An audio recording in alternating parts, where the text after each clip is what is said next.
So why this book stands out for me, she thinks the world is not fine. And, I could relate to it. While Eleanor is an extreme character, like in fiction, you have to have one. But I see traces of her in each one of us. We think the world is weird. Maybe somewhere we are weird. Okay. Then, so that's one, why it resonated with me. The other reason why it resonated with me, it really talks about human connections. True human connections can help every individual understand their emotions better, express their emotions better without the fear of being judged.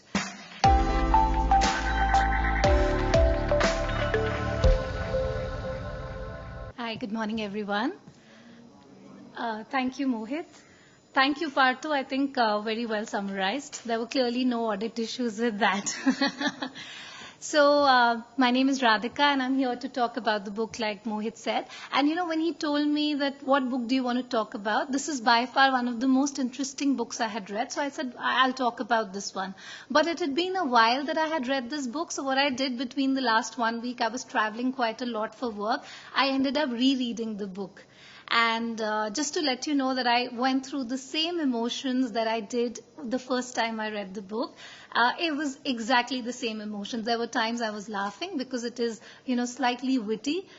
Towards the end, I literally had tears in my eyes, and my kids were like, "What's wrong with you, Mama?" I said, "No, these are tears of, satisfaction and just when you watch a nice movie." So it's kind of impacted me in that way. Just a brief about, Mohit has already set the context. The book is about this 31-year-old girl, woman, I would say, called Eleanor Oliphant, and who lives by a routine. The routine is so fixed that, she eats the same kind of food every day. She has lunch alone in the office while solving crossword puzzles. She goes to the same supermarket, stocks up the same kind of stuff, eats pizzas on a particular evening, talks to her mother every Wednesday evening, which has a special connotation towards the end of the book, and so on and so forth. So the routine is really fixed. Now, as you keep going and reading through the pages, you realize that that everything is not absolutely fine with Eleanor Oliphant. And as a result of some coincidences, she happened to be at the same place where an accident occurs with an old man, and she develops, she ends up interacting with the old man. Otherwise, she's leading a very, very socially inactive life. She has minimal interactions in her job. It's that job she's been doing for the last 9 years. So she has this interaction with this old man, and her colleague is also present at the same time. The colleague's name is Raymond. He's the other protagonist in the story. And as a result of that accident and wanting to save the old man, she starts interacting with people, and thankfully, to her credit, very, very genuine people.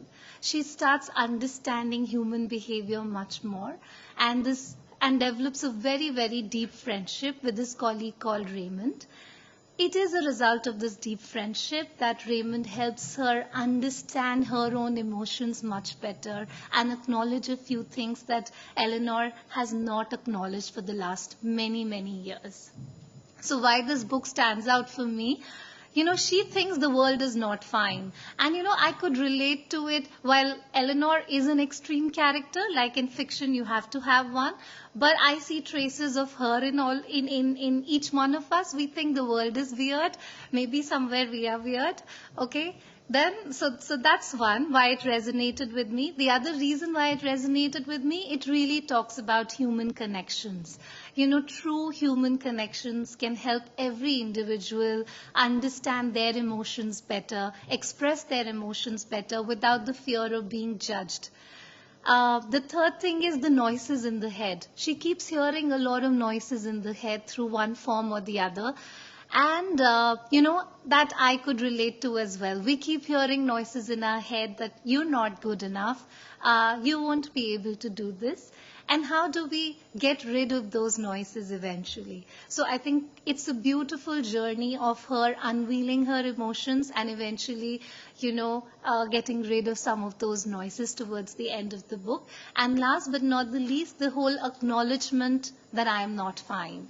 I think that's one thing we don't acknowledge too often as individuals. Even if it's not an extreme scenario, it's a very starting point of our emotional, I would say, emotional journey where we are not feeling fine. It's good to express it out openly and seek for help. That acknowledgement is the first step to seeking that help and then eventually healing that emotional side of us.